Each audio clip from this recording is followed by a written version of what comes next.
If you're 16 years old or over and don't have a cell phone, you are pathetic.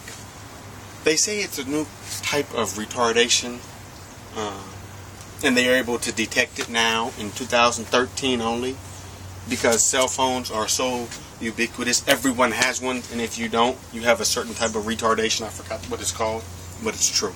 I mean, just think about it. It's crazy. Who doesn't have a cell phone nowadays? So, today I'm going to lunch with a buddy of mine. I guess he's supposed to be meeting someone else there also. I didn't know. And we get there, I guess he was running late or something, and he's like, oh man, I guess he gave up on me. You know, and he doesn't have a cell phone. I was like, he doesn't have a cell phone? He must have gave up on himself. Sounds like he gave up on himself. You know? And if you do have a cell phone, but it's not an iPhone or an Android, then you're what I call a new Jew. Very cheap and thrifty, beyond the point of necessity. It's like, because they're not that different in price. They're not that different in prices, you know. Some people, they just have their old ass flip phone for like no goddamn good reason, you know. You know, they're living in the Stone Age for no reason. But a lot of my friends today are what I call outdoor enthusiasts. It's someone who basically can't hold down a job, usually because of drugs. Can't hold down a job, so they're homeless. Outdoor enthusiasts, right? When I was 20, I went to a drug rehab in Berkeley called Newbridge. And it was, you know, because my teenage years were very rough and rocky. Did a lot of unorthodox behavior. But the program changed my life.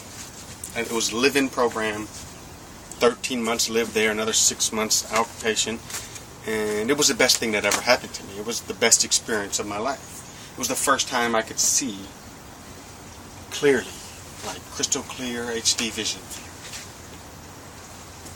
Only thing better than that was beforehand when I saw everything in very blurry vision from alcohol and drugs. Only thing better. But being in the program, in recovery, you go through phases. You know, when I was 1 year clean, I was walking on Shattuck Avenue in Berkeley near Blockbuster Video, which is gone now. I saw a buddy of mine who used to live at the program with me. He used to be my bunkie, matter of fact. His name was Bruce. But he had left. He ran out to become an outdoor enthusiast. Anyhow, he was in front of Blockbuster one day with the umbrella, because it was really raining hard that day. He had a cup panhandling.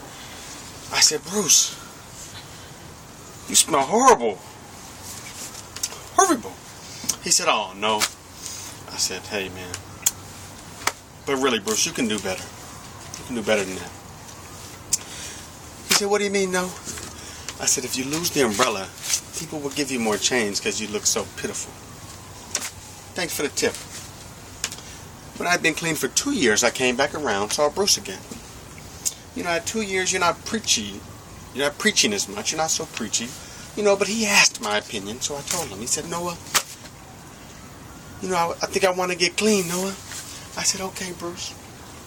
What you should do is go down to the shelter and take a shower, for starters. God damn. 3rd year, I come back around.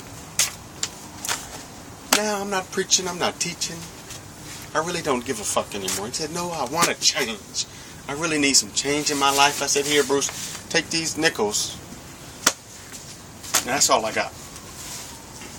He said, no, I'm serious.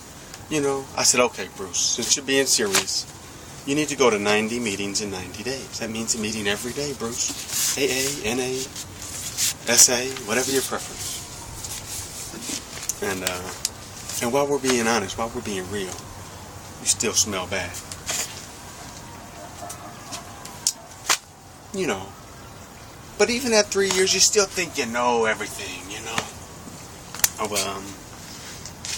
That's been several years back now, but just the other day, I still think I know it all. About certain things. I know a lot. I know a lot about cars, for one thing. So I was pulling up to the gas station. I like to drive a stick shift. I seen these two black girls with the hood open in their station wagon, and the car was smoking really bad, coming from the radiator. And I said, "Oh,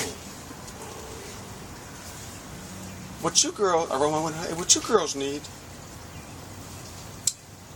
is a job.